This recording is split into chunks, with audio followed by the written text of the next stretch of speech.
السلام علیکم پیارے بچوں، یہ بات تو ہم سبھی جانتے ہیں کہ انسانی خواہشات لامحدود ہوتی ہے. اس کی خواہشات کبھی ختم ہی نہیں ہوتی. انسان ہمیشہ بس سوچتا ہی رہتا ہے.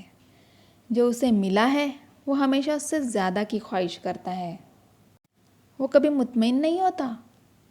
اگر وہ چھوٹے گھر میں رہے تو اس کی خواہش بڑے بنگلے کی ہوتی ہے. اگر اس کے پاس اسکوٹر ہے تو اسے کار چاہیے ہوتی ہے.